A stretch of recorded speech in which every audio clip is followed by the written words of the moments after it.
Starting off with the concept of administrative law. In this book, administrative law is defined as belonging to the field of public law, which includes constitutional law, criminal law, and international law. There is no agreement as to the scope or bounds of the term, but it has been defined in its widest sense as the entire system of laws under which the machinery of the state works and by which the state performs all government acts. Thus, in the term thus the term would embrace all the laws that regulate or control the administrative organization and operations of the government, including the legislative and judicial branches. There are other very broad definitions to refer to it as the law which provides the structure of government and prescribes its procedure,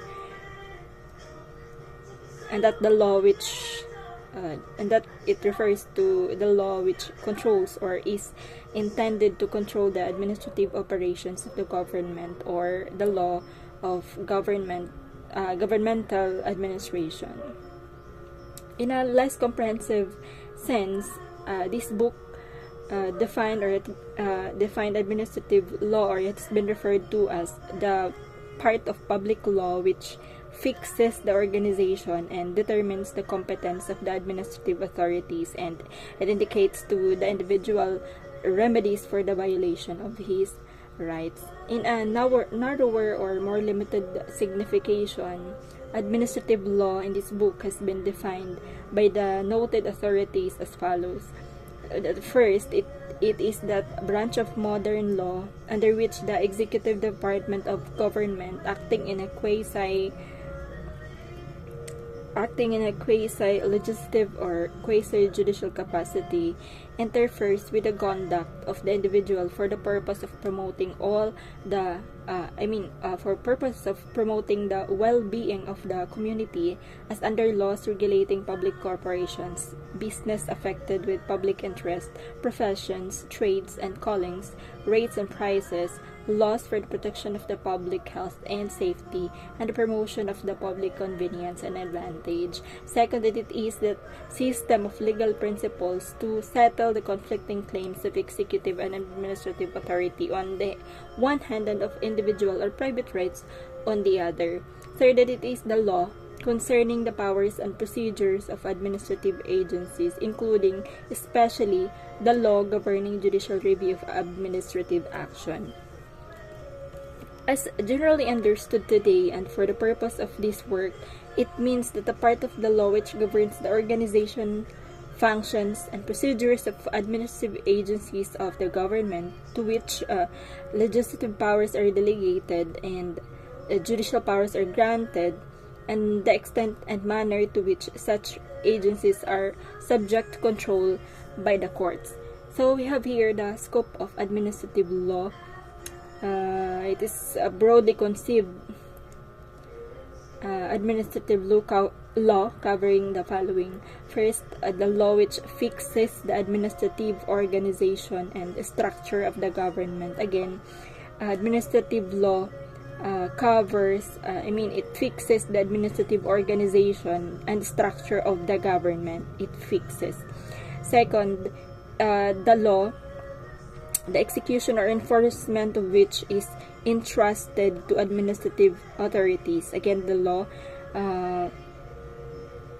the execution or enforcement of which is entrusted to administrative authorities. And third, that the law which governs public officers, including their competence, rights, duties, liabilities, election, etc., is as well covered by administrative law.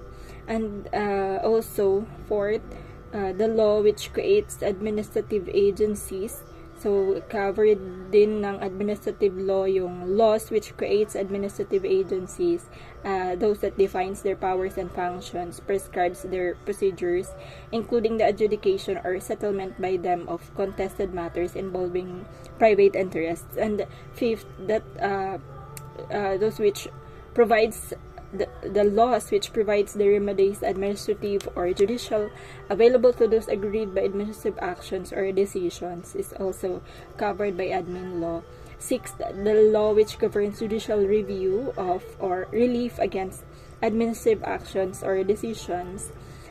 Seventh, the rules or regulations, orders, and decisions, including presidential proclamations made by administrative authorities dealing with the interpretation and enforcement of the laws entrusted to their administration. And eighth, the admin law covers also or includes as its scope the body of judicial decisions and doctrines dealing with any of the above mentioned earlier. Thus, administrative law embraces not only the law that governs administrative authorities, for example, the Constitution, statutes and judicial decisions that constitute and apply them, as well as appropriate principles of justice and equity in particular cases, but also the law made by administrative authorities, for example, rules, regulations, orders, and decisions, whether of general or particular applicability. So, by the term administrative authorities, as used here, is meant all those public officers and organs, for example, the administrative agencies of the government that are charged with the amplification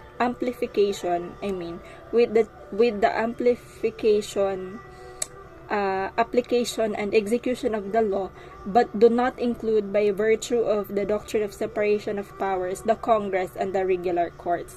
Again, by the term administrative authorities as used here is meant all those public officers and organs, for example, administrative agencies of the government that are charged with application, and execution of the law, but it does not include, by virtue of the doctrine of separation of powers, the Congress and the regular courts. Following, we have the concerns of administrative law, including first, the private rights. The chief concern of administrative law is the protection of the private rights and its subject matter, as therefore the nature and the mode of exercise of administrative power and the system of relief against administrative action. Second, delegated powers and combined powers. Generally speaking, administrative law is concerned with officers and agencies exercising delegated powers and not with the exercise of the constitutional powers of the President.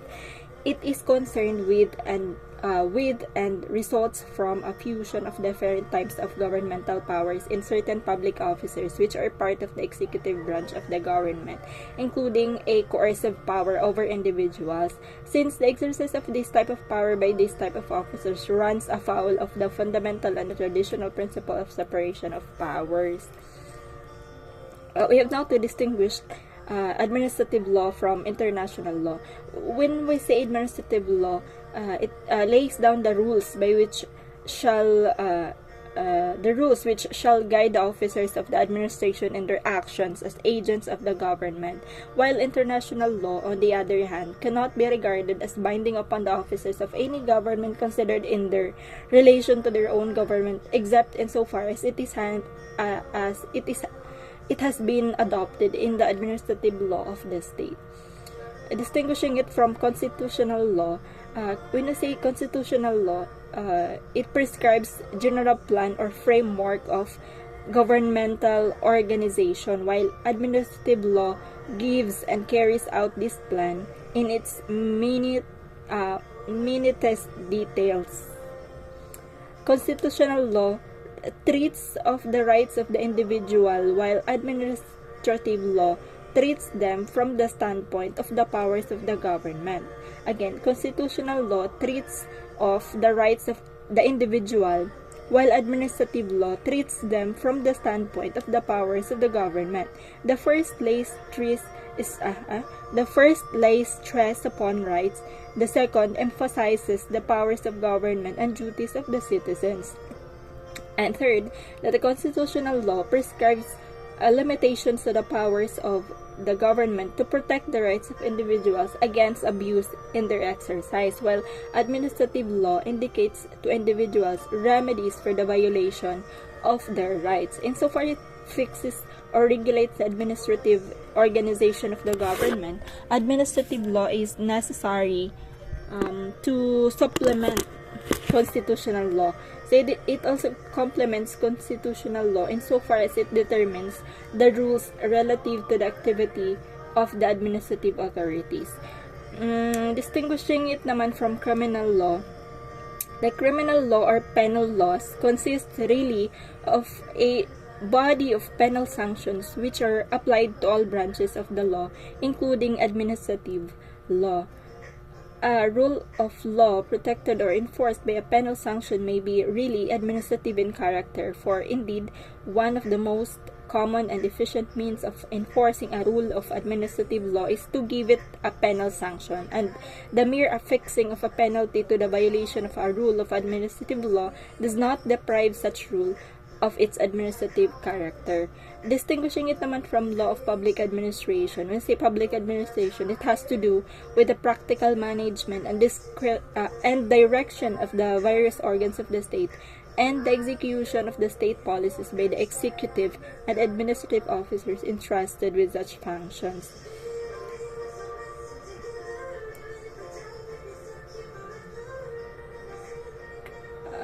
The subject matter of administrative law is public administration. Since administrative law covers all laws that concern public administration, the two are apparently synonymous with each other. However, a highly technical distinction is observed between them.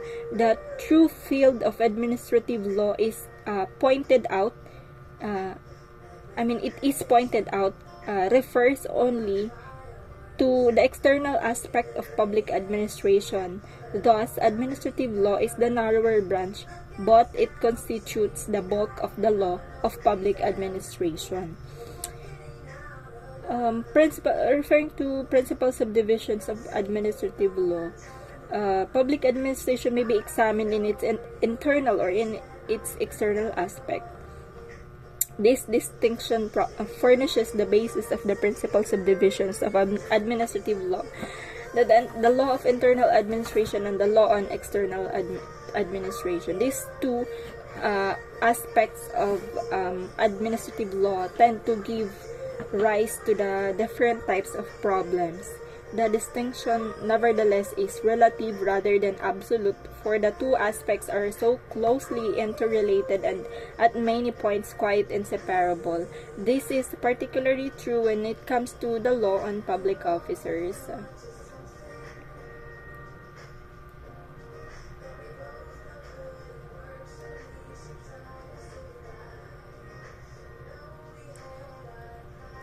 The law of internal administration treats of the legal relations between the government and its administrative officers, and of the legal relations that one administrative officer or organ bears to another. Among others, it comprehends such topics as the nature of public office, de jure and de facto officers, and incompatible and forbidden offices.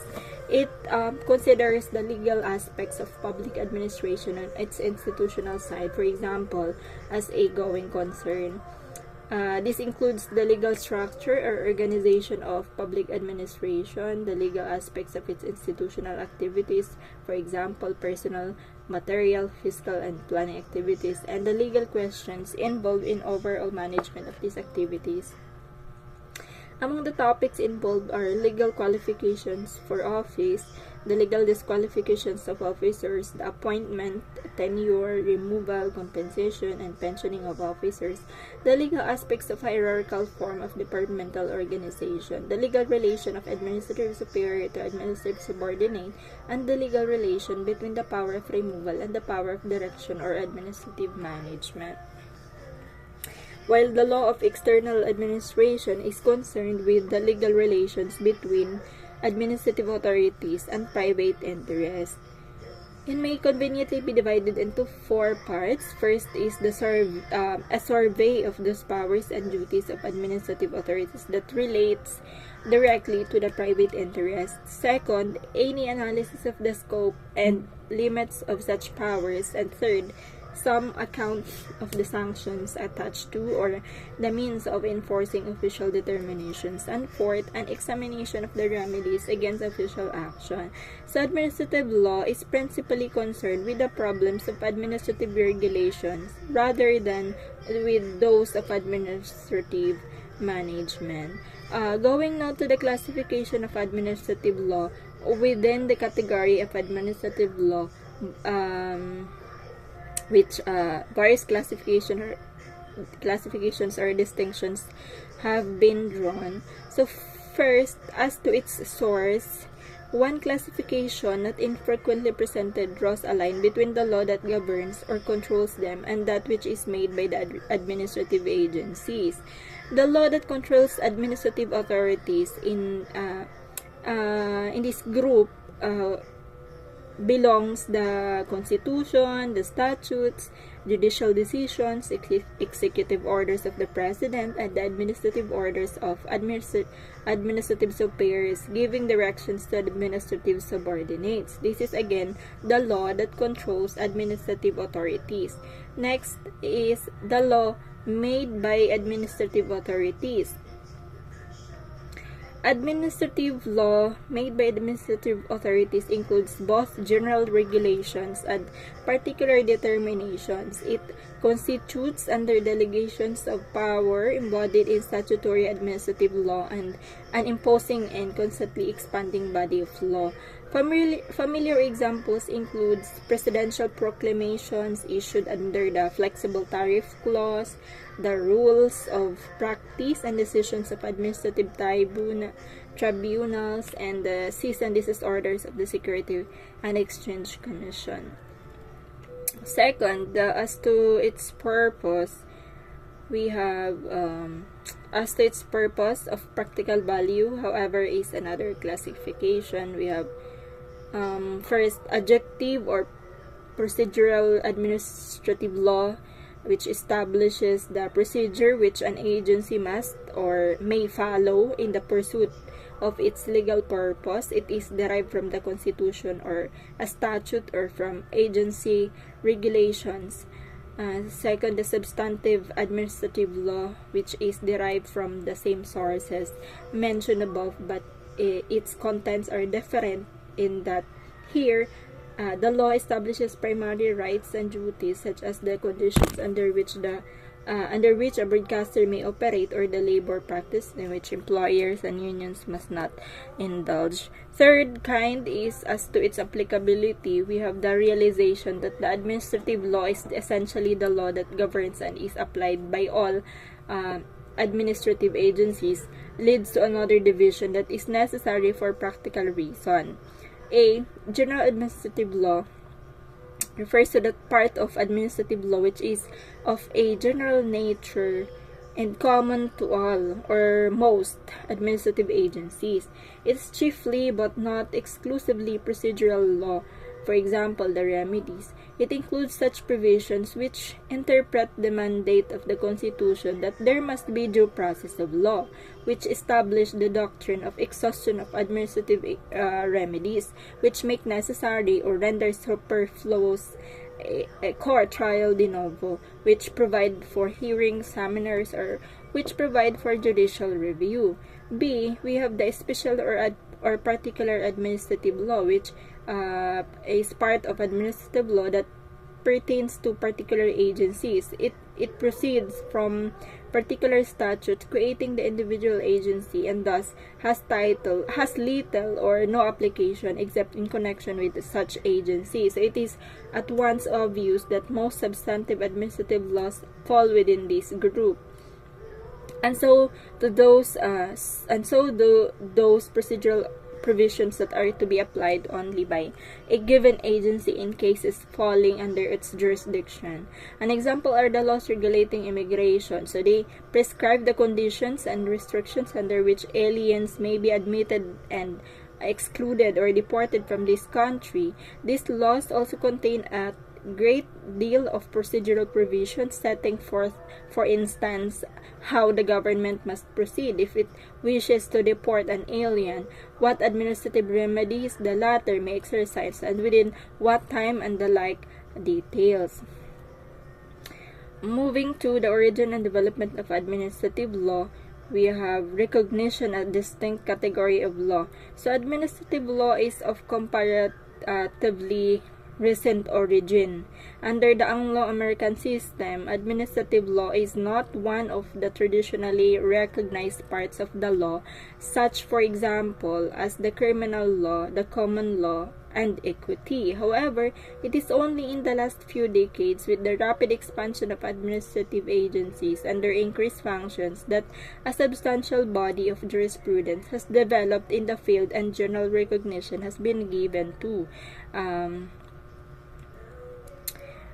administrative law as a distinct category of law.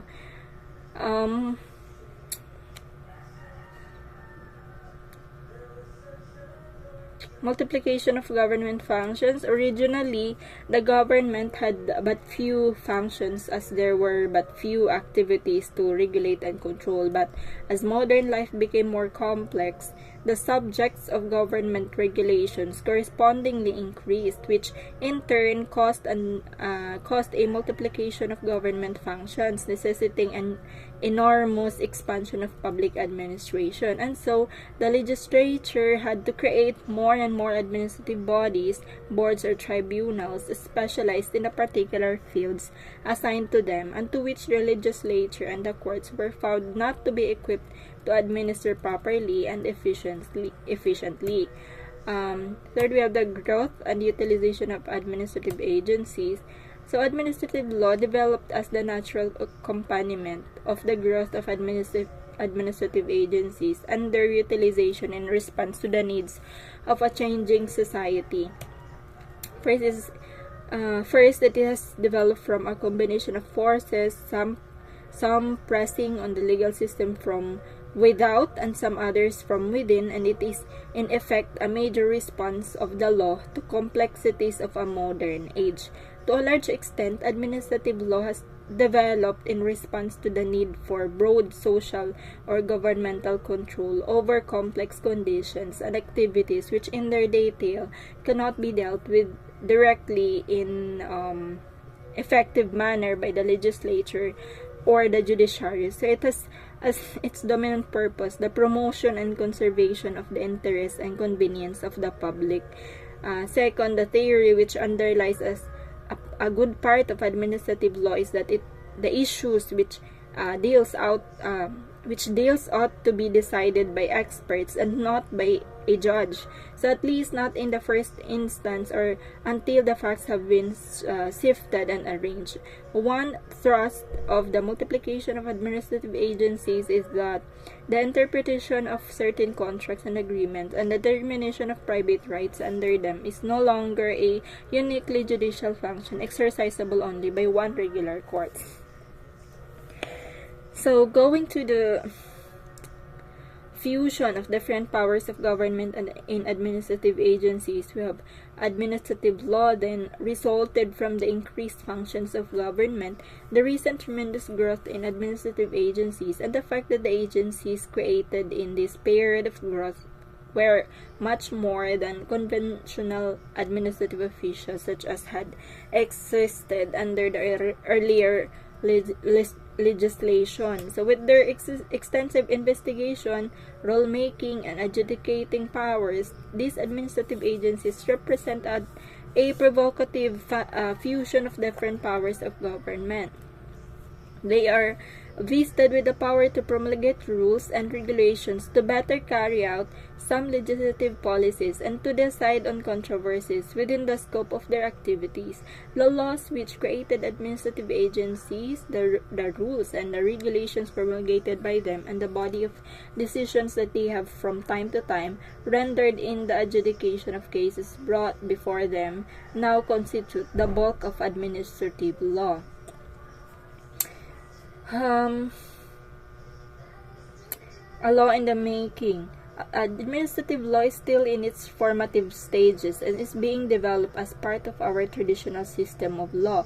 Thus, the administrative process and its agencies are newcomers in the field of law, but administrative agencies are now established as very important tribunals in the administration of justice, making decisions sometimes of vast importance and equal to matters determined by the courts. So, a substantial part of the principles of administrative law in the Philippines is derived from the American and English jurisprudence on this branch of law, that it has persuasive through though not controlling force in our jurisdiction. So we have administrative advantages of the administrative process.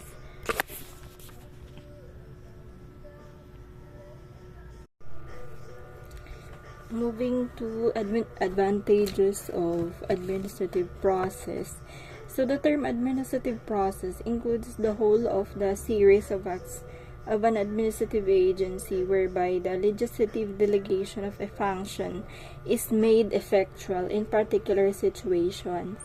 It embraces matters concerning the procedure in the disposition of both routine and contested matters, and the matter in which determinations are made, enforced, and reviewed. The reason for resort to the administrative process, or to put it in another way, the advantages of administrative action over both legislative and judicial action are varied and numerous. They have been grouped, however, under 7 broad headings. We have first the advantages of administrative adjudication as compared with executive actions.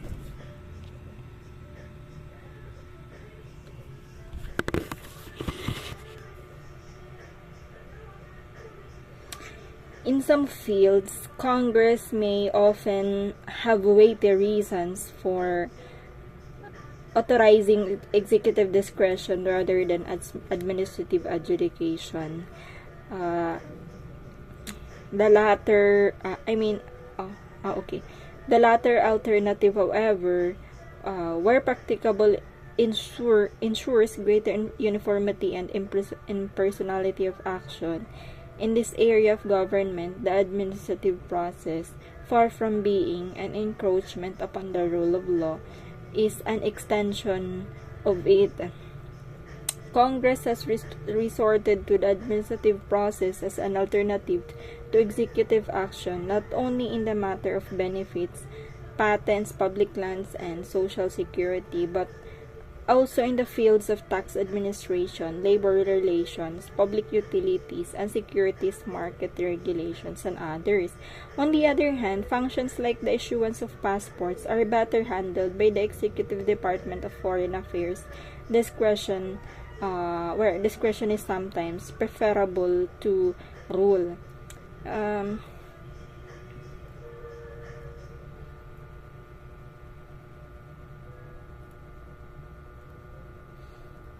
Another advantage is the limitations upon the powers of courts.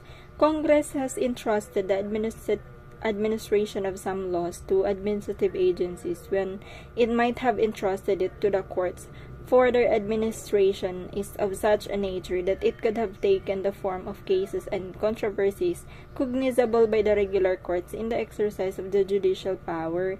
This is not the case, however, with the issuance of rules and regulations of general applicability, the fixing of rates or prices, or the grantor's refusal of radio broadcasting license, all of which functions involve discretion with respect to the future conduct and hence will not be undertaken by the courts.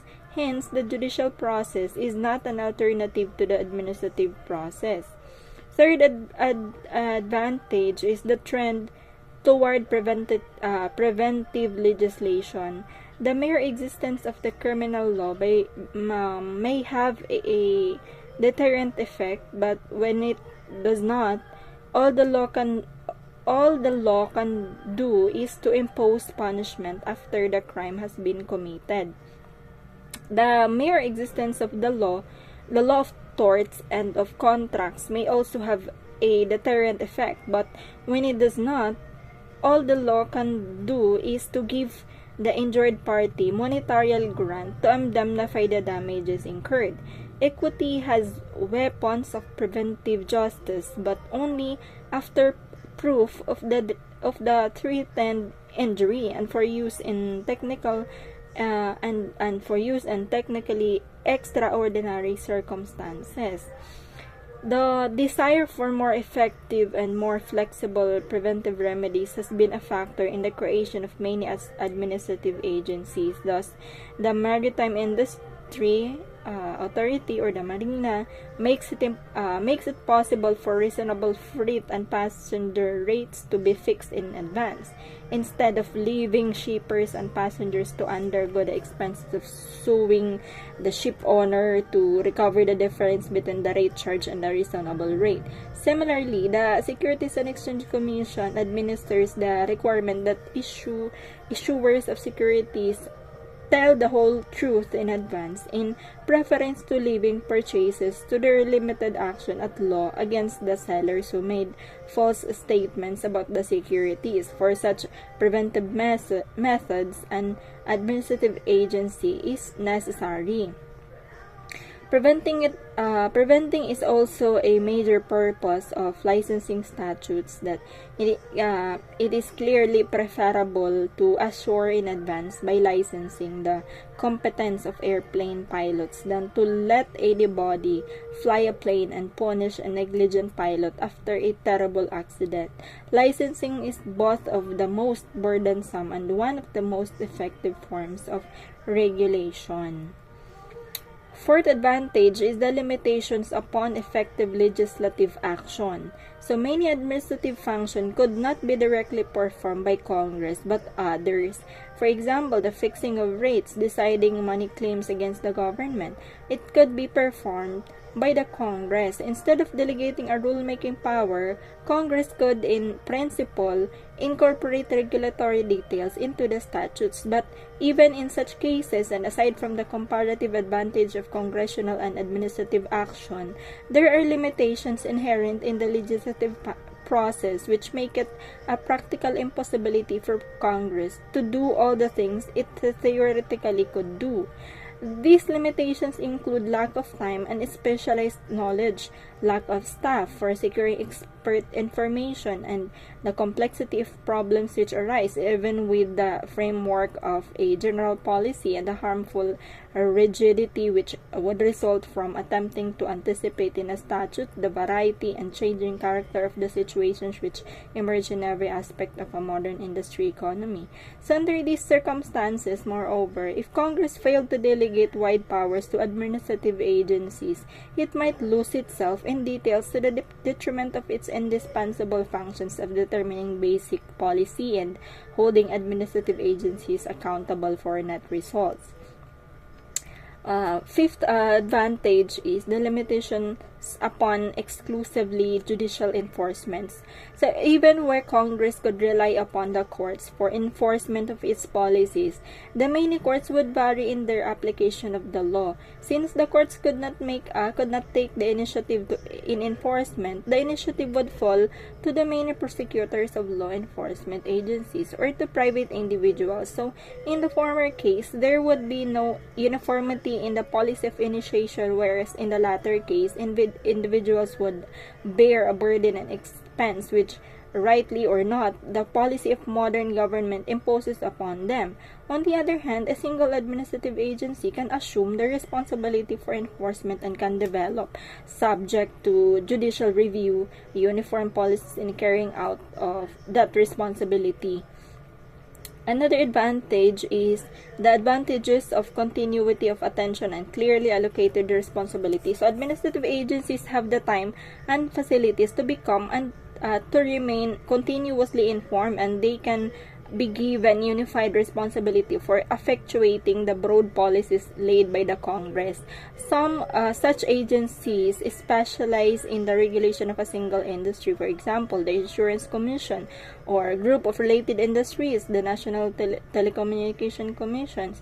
Others specialize in the regulation of activities which cut across the whole of business enterprise. For example, the Social Security System, the National Labor Relations Commission. But these agencies are informed by the experience and have continuous responsibility for enforcing public policies where cost or timidity or inertia would make interested private individuals poor instruments of enforcement.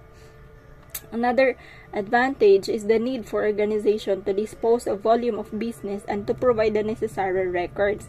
The social security system, for example, it must have the specialized staffs and machinery to keep and make available the records upon which judgment on thousands of claims and applications must be based. So in varying degrees, this is true of other agencies.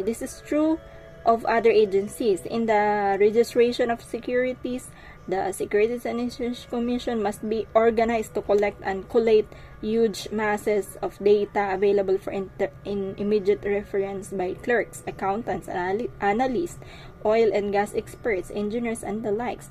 So the time may be of the essence, as where in the registration of securities, procedures and staffs must be available to investigate speedily in order to determine whether a stop order shall be issued. We come now to the criticism against administrative action.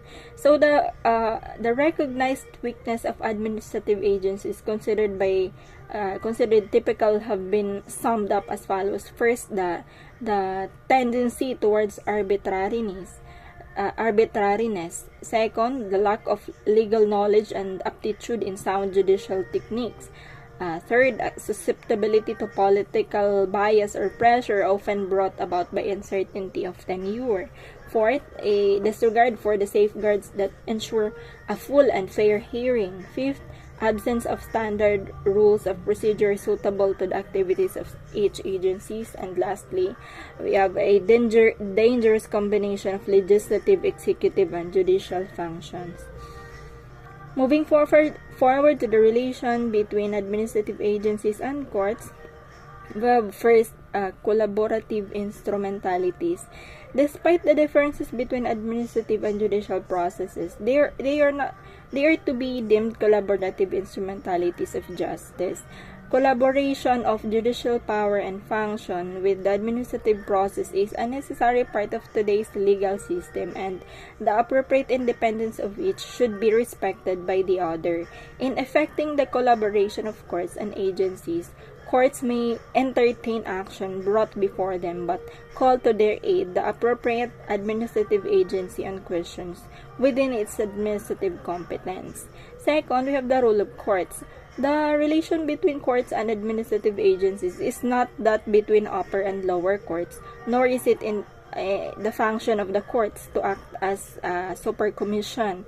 The role of the court is first to accommodate the administrative process to the traditional judicial system. Second, to accommodate private rights and the public interest in the powers reposed in administrative agencies. And lastly, we have to reconcile in the field of administrative action democratic safeguards and standards of fair play with the effective conduct of government.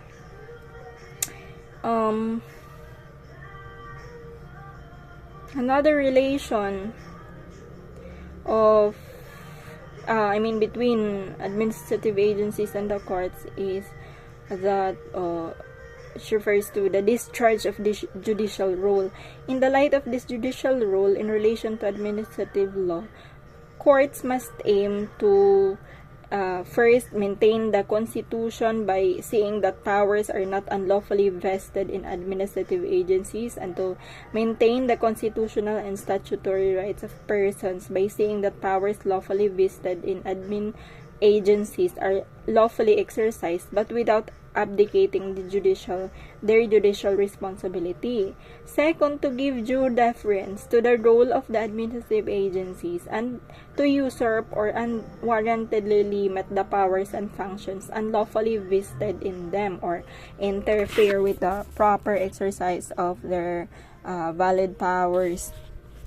Third, to lend the powers of the court to the proper attainment of the valid objectives of the administrative agency, and fourth, to leave to the legislature or the people the remedy for administrative action which may be unwise or undesirable but is within the lawful powers of the agency. The courts are not the advisors of administrative agencies.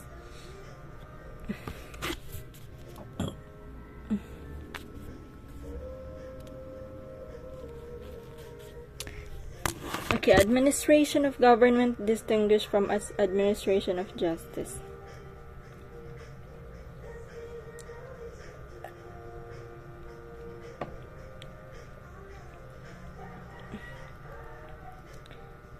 Those charged with the administration of government are known as administrative officers, while those charged with the administration of justice are known as judicial officers.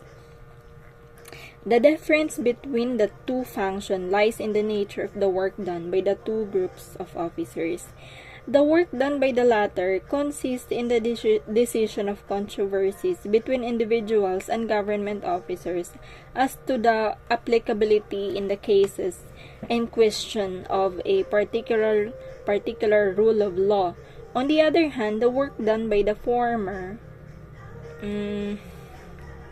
which refers to the judicial officers, is not necessarily or even often the result of any controversy, and is not merely dependent on the solution of the question, which is quote-unquote what is the law, but made also as a result of consideration of expediency.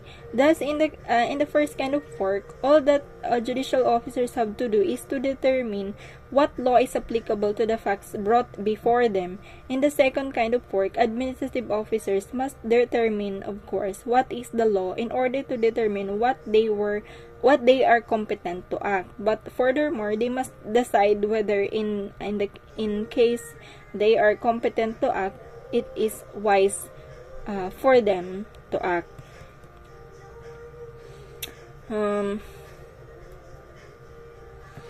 Administration is a separate power. In the traditional classification of governmental power, there is no recognition given to administration as separate function of the government. So it was and it is still confused with and treated as a part of the executive function. The term probably cannot be so plainly defined because it might slightly overlap the legislative field and the judicial field. So it may, however, be viewed in two senses. We have first as function. Thus, administration is the execution in judicial matters of the law or will of the state as expressed by the competent authority. Taken in this narrow but proper sense, it is the activity of the executive officers of government. Whenever we see the government in action as opposed to deliberation or the rendering of a judicial decision, there is administration. Thus, it is to be found in all manifestations and of executive actions. Legislation consists in laying down laws or rules for the future. We have administration, therefore, had to do with the carrying of laws into effect. Their application to the current affairs by way of management and oversight, including investigation, regulation, and control in accordance with and in execution of the principles prescribed by the lawmakers. As a function, administration may be internal or external. And as an organization, we have administration referring to spoken of accompanied by the definite article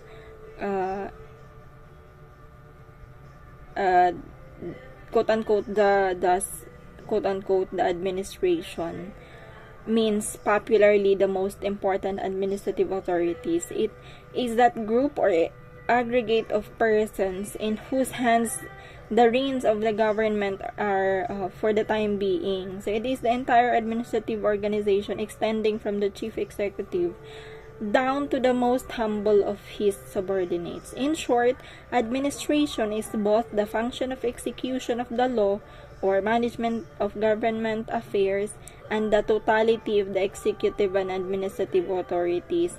So administration as an organization, distinguishing it from the government. So the term government refers to the institution or aggregate of institutions by which an independent society makes and carries out those rules of action which are necessary to enable men to live in a civilized state, or which are imposed upon the people forming that society by those who possess the power or authority of prescribing them. And the government is the aggregate of authorities which rule a society. On the other hand, the term administration refers to the aggregate of those persons in whose hands the reins of government are entrusted by the people for the time being.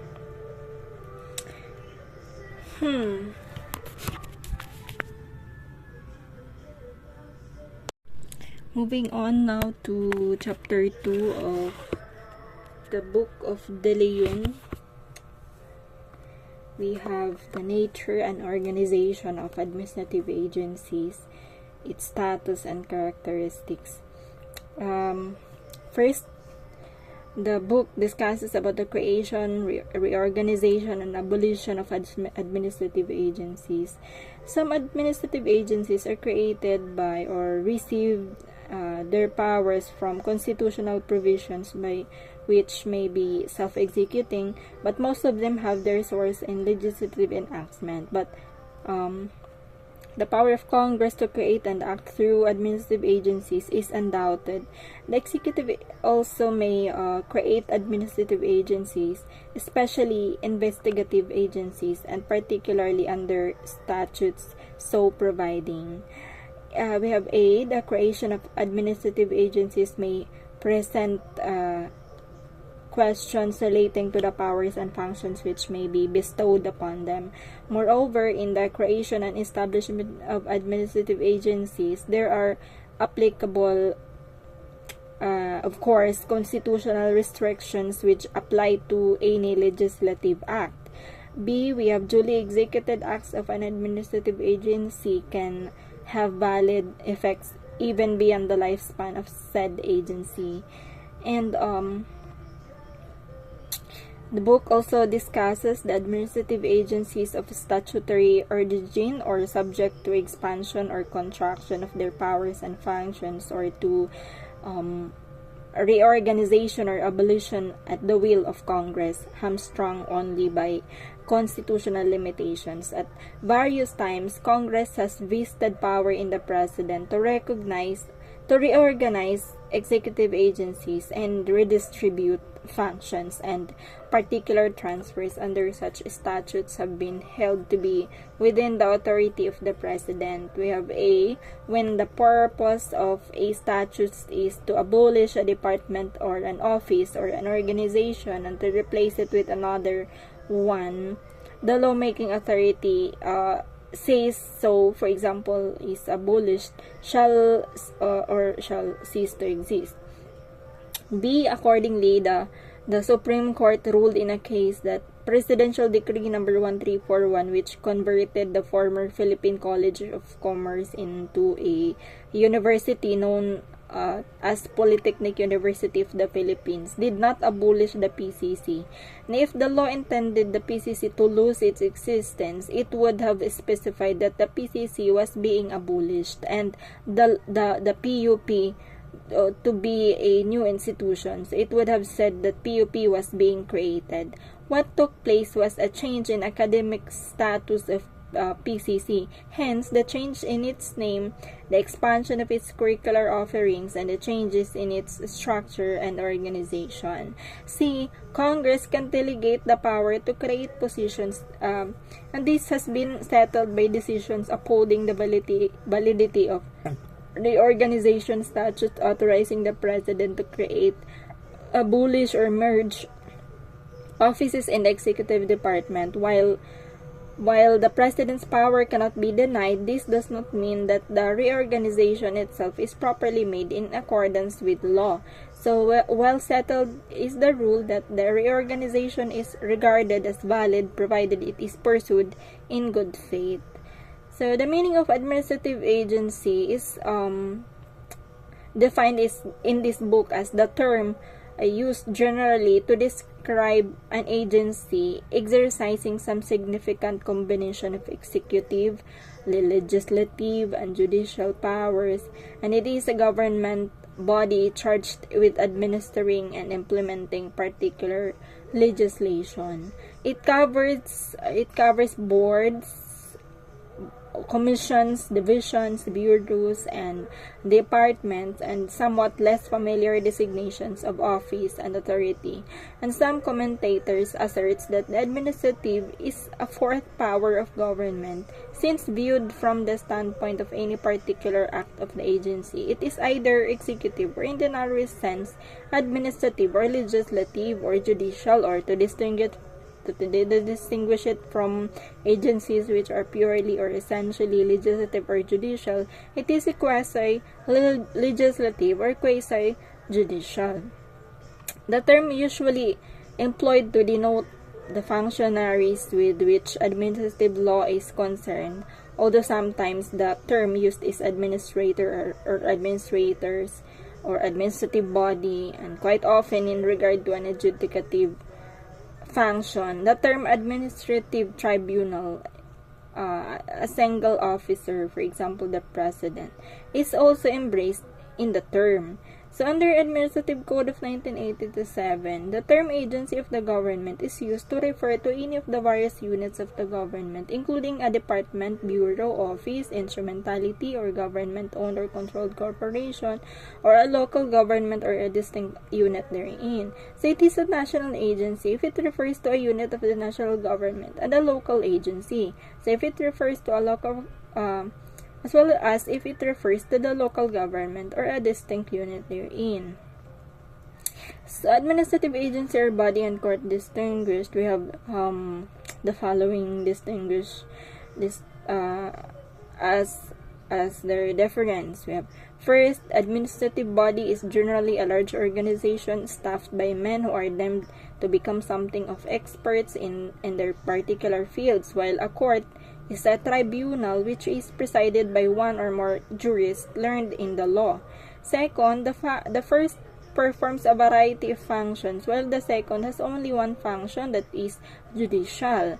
And third, the first uses a varying degree of discretion in arriving at decisions and often proceeds without being bound by the technical rules of evidence or procedure, while the second is more or less governed by fixed rules in arriving at its decisions and bound by the rules that no final adjudication is to be made until under due notice that the parties with until after due notice to the parties with opportunity for a full and fair hearing. So for other distinction, we have next topic, we have status of character of particular administrative agencies. To a large extent, the status and character of administrative agencies depend on the terms of the constitutional or statutory provisions creating them and the powers, rights, duties, liabilities, or functions conferred on them.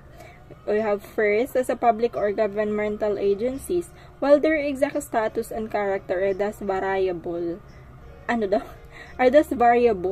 Generally, they may be said to be agencies of the state or government, representing no private interest of their own, but functioning or acting within the scope of their authority for and on behalf of the government and as representatives of the public, or guardians or protectors of their interests, and not those of private persons, although they may, as an incident to the performance of their public functions, determine issues between private parties and or private rights. The term administrative agency in its usage has customarily been restricted to persons vested under a statute with the real power to act for the government. So those who actually have the power to act as rather the merely for the highest administrative authority of the government established, the authority to act with the sanction of the government determines whether or not a governmental agency exists. The form of agency the agency takes or the function it performs is not determinative of the question whether it is an agency, although it may be significant with respect to other related questions. So as to judicial bodies of courts, the administrative agencies are just that and are not courts or part of the judicial system. So they are not courts in the strict sense that again, they are not courts or judicial bodies or tribunals in a strict sense. So even though they have the name of court, the mere fact that a statute setting up a commission and the rules of procedure adopted by such commission provide a mode of procedure conforming in many respects to the regular practice of courts, or the fact that the commission possesses and exercises certain powers and functions resembling those conferred upon and exercised by courts, it does not in itself render the commission of a court. The administrative agencies cannot exercise purely judicial functions, and it do not have the inherent powers of a court, or not bound in their proceedings by all the rules applicable to proceeding in court, and do not come within the statute prohibiting injunction to constitute courts or against proceedings in any court of a state. Certain administrative agencies may be held not to constitute courts or judicial bodies because their function is not to adjudicate impartially but to represent a public interest because of their investigatory and inquisitorial powers, or because they exercise commingled legislative, executive, and judicial functions. So, court in a broad sense, while it does not directly so, administrative agencies exercising adjudicatory powers are judicial bodies or courts in the broad sense. They exercise powers judicial in nature and they perform the same functions as a court would perform in their absence, and their proceedings partake of the nature of judicial proceedings. Referring to the functions primarily regulatory, the functions of an administrative agency are primarily regulatory, even if it conducts hearings and decides controversies to carry out this duty. And on the other hand, the primary duty of a judicial body is to adjudicate upon and protect the rights and interests of the private parties, and to that end construes and applies the law. So, legislative or executive agencies, while are separable from the judicial branch of the government, at least by a quasi, they are not in all instances clearly attributable to either of the two branches.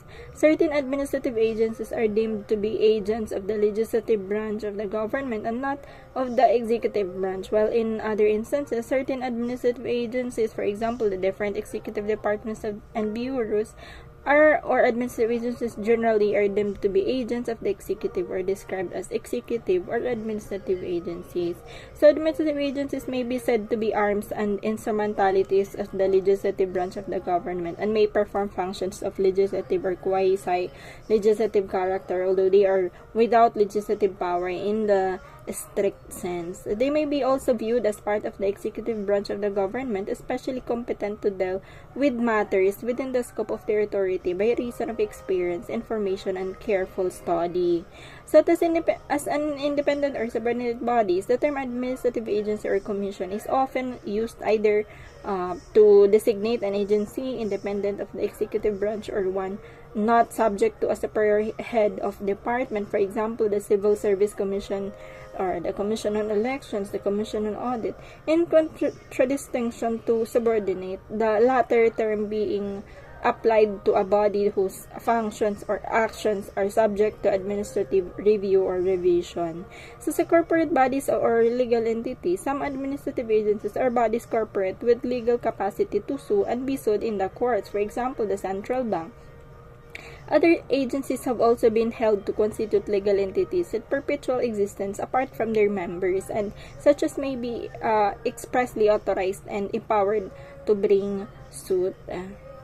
The main characteristics of administrative agencies are the following. We have first the size. So many administrative agencies are necessarily large, and the size of administrative agencies reflects both their nationwide jurisdiction and the character of their work.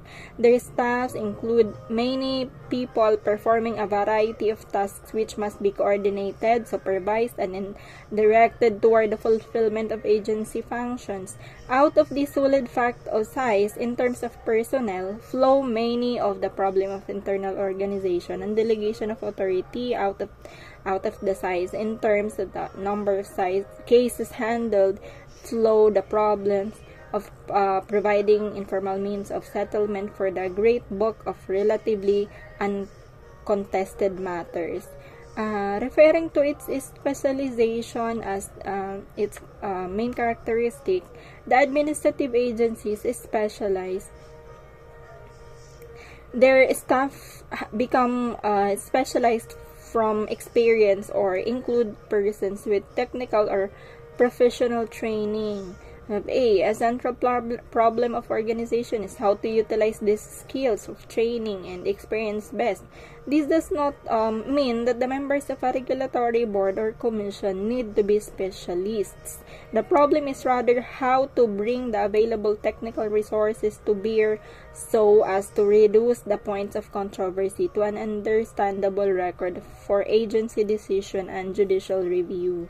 B. We have a specialization as bearing also upon procedure and agency's background of knowledge and experience, and its equipment for investigation enable it to do much of its work by informal methods without the necessity of formal hearings, and have an impact upon its procedures for formal adjudication and for rule making. Third, we have the responsibility for results as its main characteristics. A particular administrative agency is charged by Congress with accomplishing a particular statutory end. So the various agencies taken together are charged with responsibility for making good to people a major part of the ends of the democratic government. This means that the agencies cannot take a wholly passive attitude toward the issues which come before them. They cannot, like the courts, sit passively until some plaintiff takes the initiative, nor can they take a purely neutral attitude toward accomplishment of the task with which they are charged. Administrative agencies supply much of the motive power of government, but at the same time, motive power calls for breaks, and the necessity of both must be faced frankly when either is in question. This gives rise to perhaps the most difficult of the problems relating to the administrative process, the problem of combining prosecution and adjudication in the same agency. The problem from the point of view of the agency of combining its responsibility for effective enforcement of public policy with fair play to the private interests which are regulated. Fourth, as its main characteristic is the variety of administrative duties. This variety may be seen within a single agency as well as between different agencies. This fact makes generalization in description difficult. It makes even more difficult generalization in prescription. So, for variety in functions means variety in the circumstances and conditions under which the activities of the various agencies impinge upon private individuals. So, a procedure which would be for the protection of the individual in one situation may be clearly to his injury in another.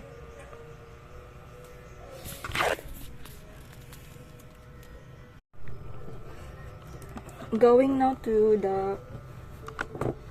the consequence of characteristics. So each of the four characteristics of administrative agencies, to a greater or lesser degree, in turn contributes to and necessitates a highly important characteristics of administrative procedure, that is the delegation of function and authority. The large staff of an agency, the many duties which the agency is called upon to perform, and the necessity of harmonizing its affirmative responsibility for results with its equally important duty of deciding correctly as between the parties in each particular case, and the practical need for the fullest possible utilization of its special skills and expertise. Each of these calls for internal organization, which involves an allocation of functions among the members of staff of the agency. For it becomes obvious at once that the major work of the heads of an agency is normally supervision and discretion. They cannot themselves be specialists in all phases of work, but specialists must be immediately available to them. So they cannot themselves receive material which must be filed and analyze it. They cannot and they should not conduct investigations and determine in every instance whether or not action is required, hear controversies, and at the same time make all the decisions. Administrative procedures must be founded upon the reality that many persons in the agency, other than the heads, must do the bulk of this work. When agency heads permits themselves to be overwhelmed by detail, they rob themselves of time essential for their most important tasks. So it will be seen that the very characteristics of administrative agencies necessitates the delegation of function and authority be a predominant feature of their organization and procedure. For this reason, the term administrative body or agency includes the subordinate officials, for example, hearing officers, examiners, investigators. Upon those hand, the body or agency delegates a portion of its authority. So the delegation of function and authority, we have 4 types,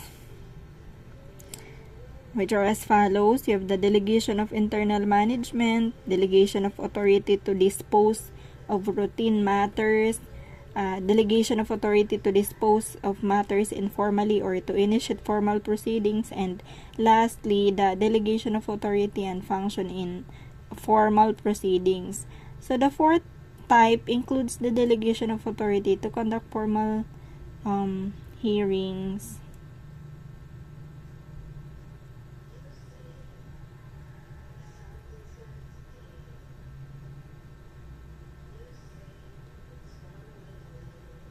Second, it's the degree. Second, delegation of function and authority.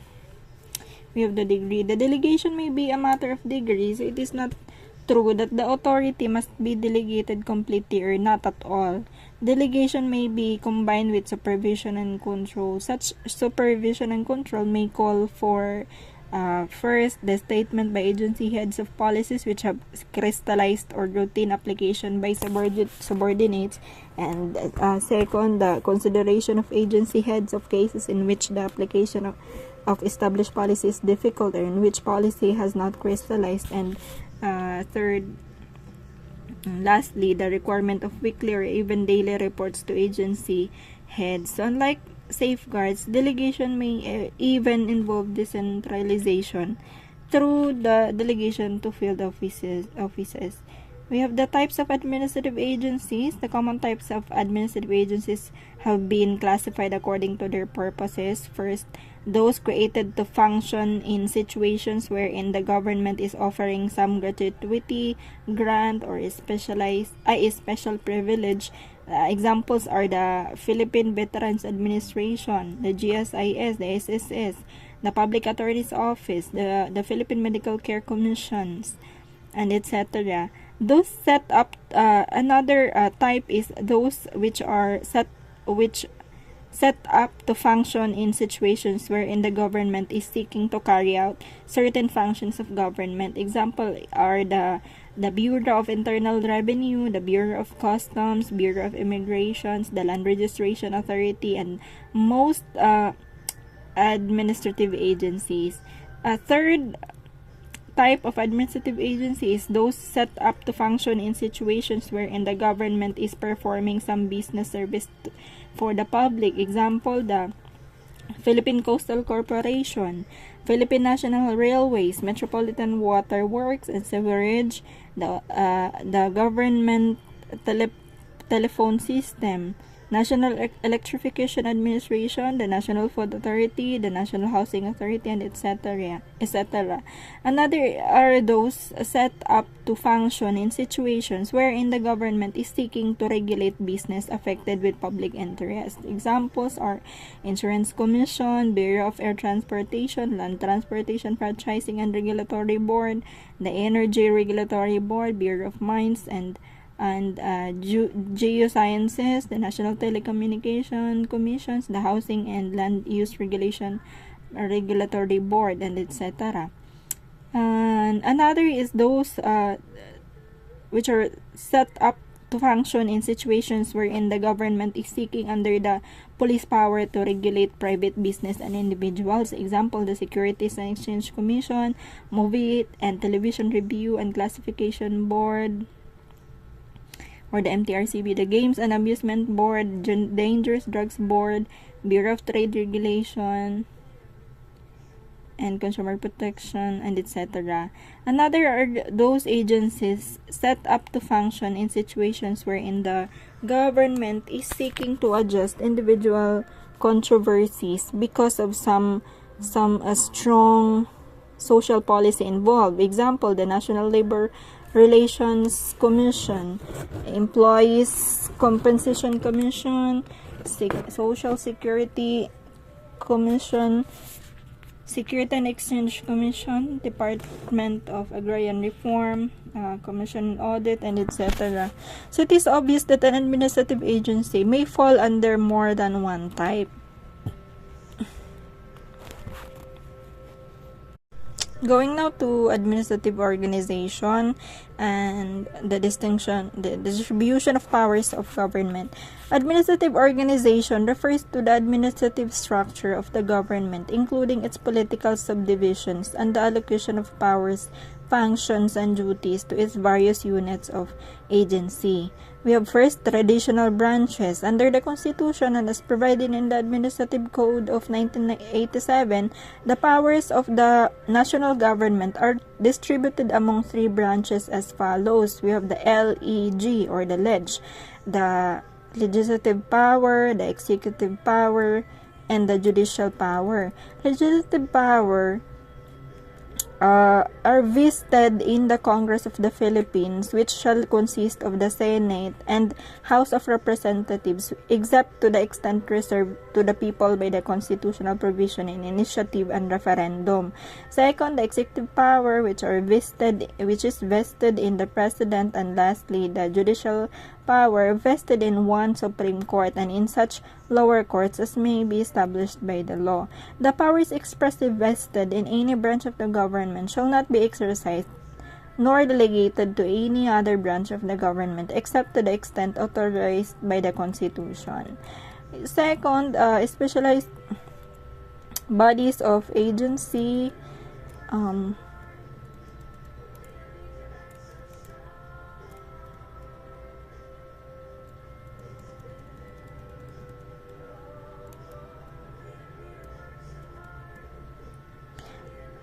there are three independent constitutional commission created by the Constitution, namely the Civil Service Commission, the Commission on Elections, and the Commission on Audit.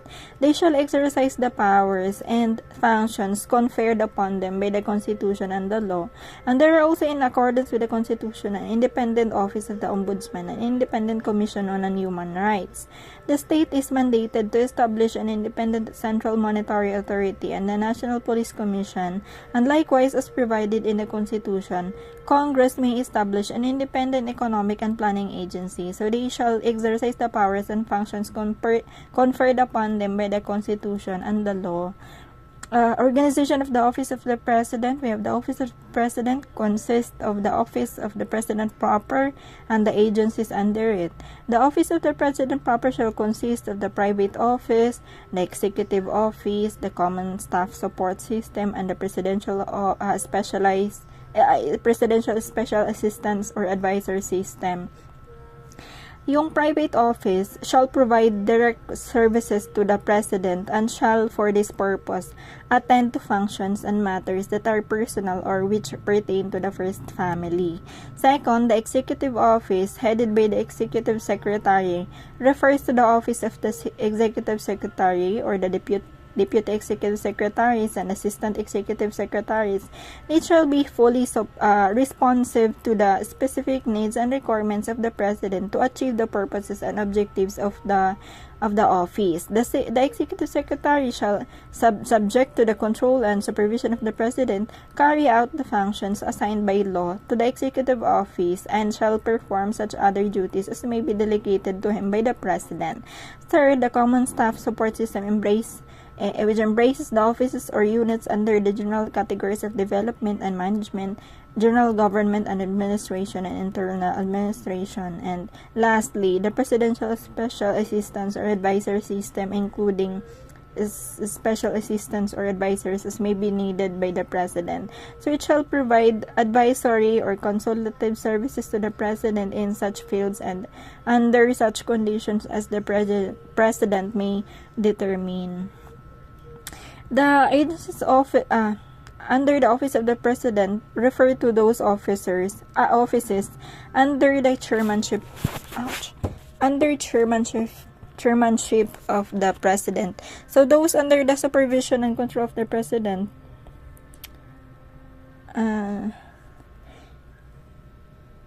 are those attached to it for policy and proper coordination, and those that are not placed by law or order, creating them under any special department. The President subject to the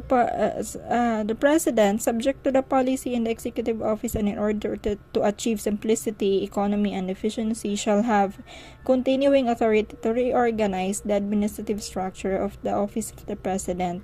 For this purpose, he may take any of the following actions. First, restructure the internal organization of the office of the President proper, including the immediate offices, the presidential special assistants or advisor system, and the common staff support system by abolishing, consolidating, or merging units thereof, or transferring functions from one unit to another. Second, transfer any function under the office of the President to any other department or agency, as well as transfer functions to the office of the President from other departments and agencies. Third, transfer agency under the office of the President to any other department or agency, as well as transfer agencies to the office of the President from other departments or agencies. Organization of departments. Department refers to an executive department created by law, and it includes any instrumentality having or assigned to rank of a department regardless of its name or designation. As to its number, purpose, and decentralization, we have the executive branch shall have such department as necessary for the functional distribution of the work of the President and for the performance of their functions. The department shall be organized and maintained to ensure that their capacity to plan and implement programs in accordance with established national policies. And third, bureaus and offices under each department shall be grouped primarily to the basis of major functions to achieve simplicity, economy, and efficiency in government operations and minimize duplication and overlapping of activities. And fourth, the functions of the different departments shall be decentralized in order to reduce red tape, free central officials from administrative details in concerning field operations, and relieve them from unnecessary involvement in routine and local matters. Adequate authority shall be delegated to subordinate officials. Administrative decisions and actions shall, as much as feasible, be at the level closest to the public. Referring naman to department proper, unless otherwise provided in the code or by law, the department proper